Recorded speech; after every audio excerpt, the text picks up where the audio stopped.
Welcome back to my channel. I'm Traben, and in today's video we'll have the semi-final round of Beastars versus Chainsaw Man.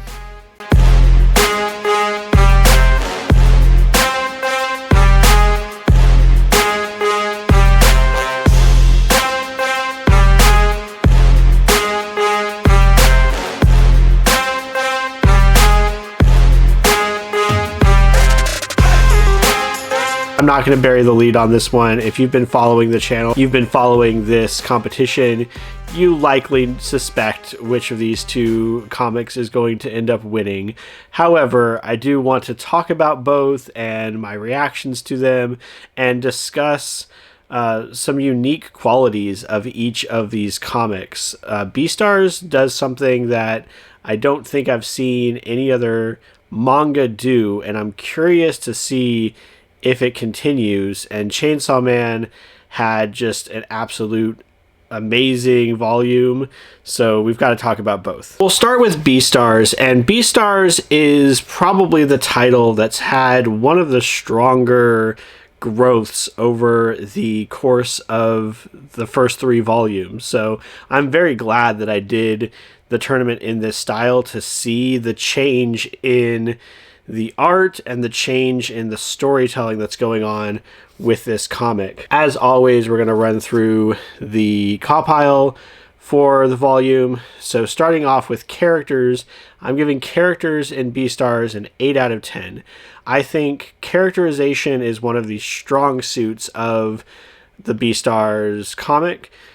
Characters seem very real, very fleshed out. Even the minor characters and these background characters, when they come in, the way that they talk and already have a relationship with established characters, the conflicts that arise between them are things that seem very true and seem very well thought out, even with characters that are maybe only introduced within this volume. Very strong characterization from this title. Atmosphere and setting, I'm giving a 7 out of 10. Now, I've talked before about my feelings on Beastars setting. I feel like the school setting is an interesting one, and one that, again, I feel is pretty well realized. Here we get a little bit more of a wider view. We get outside of the school, and we get a concept of what the city at large looks like. And we use that as a vehicle for talking about the struggles of teens and young adults and what it means to be an adult, what it means to be on your own, as they kind of struggle with what the world around them looks like and what they feel like they haven't accomplished or haven't achieved to integrate into that world. So I found that a very interesting turn for the book, an interesting direction for the book. And again, this focus on characterization, relationships is very strong and represented within that setting as well. They use this setting as a vehicle for these character explorations. Art and writing, I'm giving a 7 out of 10, which for Beastars is very interesting because it started off as very low. I felt like volume 1, I can't remember if I gave it a 3 or a 4. I know it was below average, below a 5. And at this point, the art has progressed to where it is very polished, and it seems like they've finally landed on a style and a way to draw the comic that is going to stick with it. I know that this progression of the art is something that people have noticed before and have taken note of. I know I'm echoing a lot of established sentiments in saying that it is progressing very nicely. The art is on par with some of these stronger contenders for round 1 of this tournament. It just took it a little while to get there. Plot, I'm giving an 8 out of 10. It's building off of what came before with the a minor note from volume 2 with this blood vial one of the carnivorous characters had, expanding that into like a black market idea with the larger city. It's very dark and very uncomfortable at points, and I was surprised at how dark it had become. I do feel like these more serious concepts and these more serious plot points have been a staple of this from the very beginning. Surprised by how long we are waiting to return to the very first hook that the story started with, and how we are progressing the plot, just not in ways that I would have foreseen and not in ways that I was anticipating. Intrigue, I'm giving an 8 out of 10. This widening of the world really does give some context for things that are going on. It does open up a number of other plot points that future volumes could draw from and expand on. And so it is building the world in a way that is catching my attention for sure. I definitely want to know what is going to happen to these characters in the future and how the story is going to progress. This is a good time to talk about the thing that I've noticed about Beastars. These comics, these volumes feel more like American comics. So what do I mean by that? Well, usually in Japan, your comics are serialized on a weekly basis, like Weekly Shonen Jump, and then they're collected in these tankobon collections, which are just like X number of chapters, whatever we can fit into it. Like this is 12 chapters or this is 11 chapters, something around there. And the individual volumes don't really have a story. I feel like Beastars is rather unique in feeling more like a Western comic, where each volume I pick up, there's an arc to what's happening in that volume. And it's weird because I can't really predict what the next volume is going to be. Very similar to American comics. So you'll have like a Miss Marvel run, and there'll be a collected trade paperback with like the first 6 stories, and that will be an arc. And then the next 6 stories will be some other story, something else you can't necessarily predict where the story is going to go. So many other manga are just a continuous story you can kind of predict based off the ending because they're not planned to be stories contained within a volume. The end of one issue is just going to go straight into the next issue.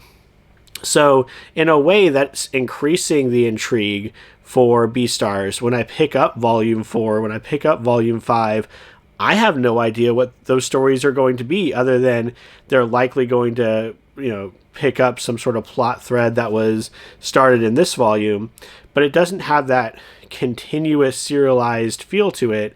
Each one feels like a contained story. Relationships, I'm giving a 9 out of 10. This is, I think, the strong suit of Beastars, is the relationships. I feel like the writer really wanted to do a very serious college drama and then also insert the setting. And that's something that's very important, right? The setting draws us in. The fact that it's, anthropomorphic animals draws us into the story, but what's going to keep us reading is the characters and their relationships. And I think it's doing an excellent job of continuing to expand on that and continuing to show the conflict between characters. Here, it was mostly with the black market, which of the carnivores are going to be open to that, which are going to reluctantly agree, and which are going to reject it. And what does that say about their characters? It's creating conflict through the setting, creating those relationships, and further solidifying some of the characters as antagonists for one another, some of the characters as allies to one another, and we can build off that in future volumes. So that's a very strong point for Beastars. My overall enjoyment was an 8 out of 10. I liked the comic. I liked the characters and the story. My biggest issue is not being able to predict where it's going to go. Yes, that increases the intrigue, but it also makes it to where I don't know what's going to happen in the next volume. I don't know where the story is going to go. I definitely didn't predict anything that happened in this one. It's kind of hard to be excited about the next volume in the way that I'm excited about other comics, other manga, that, you know, it leaves off a cliffhanger and I've got to know more. This very much seems like it wraps up a story, and then who knows what the next volume is going to be. Are we going to go back to the murder plot from the beginning? Are we going to do some other random nonsense? Like, I don't know. And I feel like that's a little bit of it's a complicated thing. It's a little bit of a detriment. It's a little bit of a positive. So that's why it ended up as an 8 out of 10. The story is very solid. I can definitely see the popularity, but there are just a couple of things that are holding it back for me. Beastars ends up with a 55 as overall. Now, that doesn't seem very high compared to some of the more recent titles we've looked at, but if you look back at round 1, Blood on the Tracks only had a 57, and that was one of the stronger books from that round. And so I feel like Beastars really is picking up in these later volumes and is getting to the point where it's a very solid comic, and I really do enjoy it. Now let's see how it fares against Chainsaw Man.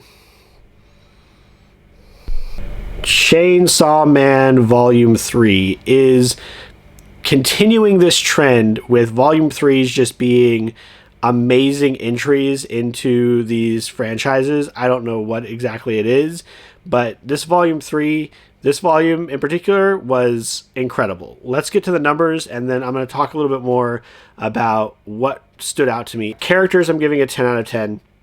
I've talked about the characters in here before. I've talked about relationships and how strong I feel like this story does with those things, even more than Beastars. Putting them side by side, I understand the characters' motivations. I understand their backgrounds. I understand their relations with each other. And some of the things that happen in here are so obviously motivated by that strong character development. There is a point in here where we left off in Volume 2 was they were trapped by this Eternity Devil in a building and they can't escape. And the solution to that problem from Denji is such a like meat-headed, stupid solution. It's like the most brute force, ridiculous thing. And somehow it still totally works. I totally buy that this character would come up with a solution, that this solution would work, and that everyone else would just kind of be like chilling around being like, okay, yeah, I guess we'll let Denji do his thing and we'll just sit and talk. And I don't know, in other comics that might be a little bit weird or a little bit abrasive, but I feel like the character work, the character foundation has been so strong that it really does seem like that's the way the story should end up. Atmosphere and setting, I'm giving it a 9 out of 10. In this one, we learn a lot more about the trials of being one of these devil hunters, the constant feeling like your life is forfeit, that you are just on borrowed time. Himeno in particular is one of the characters who we use as a vehicle for expressing the dark side of the devil hunter's life that we have not really touched on before. Like, we know the world sucks, but through this character we get a much better understanding and get a much deeper appreciation for the dangers of the job. For writing and art, I'm giving it a 9 out of 10. There were a few like gross out scenes that I know a lot of people found very contentious in this one in particular, and that is kind of where I'm going to ding that a little bit. But I've mentioned before that I think that at its height, Chainsaw Man is just as strong as something like Berserk. I saw a post recently that was talking about how Berserk's art is so good because it doesn't have a deadline the way that these weekly comics like Chainsaw Man, the things that come from Jump, have. And so it's amazing that there's still points where it is so incredibly strong. The major difference between Chainsaw Man's art and something like Witch Hat Atelier is it tends to focus on, let's say, more colorful things. So yeah, like, It's grotesque and it's violent and it's crazy, but it is also something that is really well done. Plot, I'm giving it 10 out of 10. This volume concludes what was going on at the end of volume 2, leads into what feels like it should be kind of a calming down period, and then immediately ramps into some of the most interesting plot points so far. This is one where when I finished up, it really stuck with me afterwards. I had to stop. I was reading this at school. I had to stop for a good while before picking something else up. Blood on the Tracks did this a little bit with its tone, with its feeling. Chainsaw Man is the first one I can think of in this tournament that once I was done with it, I was so emotionally invested in what happened that I had to take a minute. I had to stop and not pick up another book for a while and just process what was happening in here. Intrigue, side by side with plot, I'm giving Intrigue a 10 out of 10. There are so many questions at the end of this particular volume. These new characters show up. There is a devil that is very similar to Denji that's opposing them, and so makes a very good foil for Denji. And we don't know anything about him. We don't know where he comes from. There's so many things that happen at the end of this volume that don't have answers right now. And it is, again, part of the reason why everything stuck with me so bad at the end of this volume is there's so much craziness happening in the last few chapters here that we just don't have answers to, that the intrigue is off the scales. It's amazing, and I can't wait to read the next volume. Logic relationships, I'm giving it a 9 out of 10. Again, just as all the other volumes, the relationships here are very strong. We're continuing to develop them in a very even way. So there are many comics where you establish the characters' relationships and then you have a volume that just focuses on this is this character's volume or this is this character's story. And here I feel like all the decisions we're making and all the plot points we're hitting are in service to a number of characters. So I feel like that's also a very strong aspect of the comic, is just this ability to juggle all these characters simultaneously and continue their stories concurrently. Only thing I'm dinging it for is there is a relationship hinted at with Himeno and Denji. Again, this is another sticking point for a lot of people. Nothing happens, but Denji is underage, and so in keeping with this comics way of subverting those tropes from other shows and from other comics, there is some question about what would have happened. It's this would not have been good. Whereas I feel like other comics, that kind of pervert relationship kind of thing that comes up in the comics is not even talked about. We don't even discuss how that we have these ecchi scenes with underage girls or underage guys. So at least it addressed it and talked about it. It was rather flippant within the pages. So again, I can see where that's definitely a turnoff for some people. And it was a little uncomfortable within that scene. But outside of that, it was just so strong. I couldn't ding it too hard for that one moment. Overall entertainment, 10 out of 10. This is one of the strongest ones that I've read so far, single issues of a comic. If you got up to volume 3 of Chainsaw Man and it wasn't doing it for you, if you wanted to jump off because of the gross out stuff, or you wanted to jump off because of the violence and these relationships, this plotting was not working for you, I guess that would be the time, because I think this is the strongest the comic's ever been and the most interesting it's been. It definitely makes me want to pick up the next volume. I'm very excited for reading the next one, and I don't think I've had this level of excitement. I don't think I've had this desire to pick up and read the next volume this whole time in the tournament. There have definitely been ones that I've been interested in, and definitely been ones that I was intrigued in what was going to happen next, but not to the level that this comic is doing. This is one of the strongest ones that we've had so far. Overall rating for Chainsaw Man Volume 3 is going to be a 67, which ends up being a 5 out of 5 and is also on par with Witch Hat Atelier, which is going to go up against in the finals. So no knock against Beastars. I still think Beastars is a strong title and it's getting stronger. It's just that nothing so far has grabbed me the way that this volume has, and it is the most exciting volume I think I've read for this entire tournament. Here's where we're at as far as the brackets go. You can see Witch Hat and Chainsaw Man are on par with each other going into this final round. I think it's really going to come down to how are these stories going to continue, which volume 4 is going to grab me harder between Witch Hat and Chainsaw Man. We'll see very soon. I plan on posting that video later this week. I'm about a week behind my plans as they were laid out in an earlier video, and so I want to get this tournament finished up, get the last one out there, get the final done, and then we'll get started on the Epic Series Summer and be looking at some longer form series that I want to take care of while I've got the time to read. As always, I hope your reading journey is going well. I hope you find something that grabs you the way that Volume 3 of Chainsaw Man grabbed me.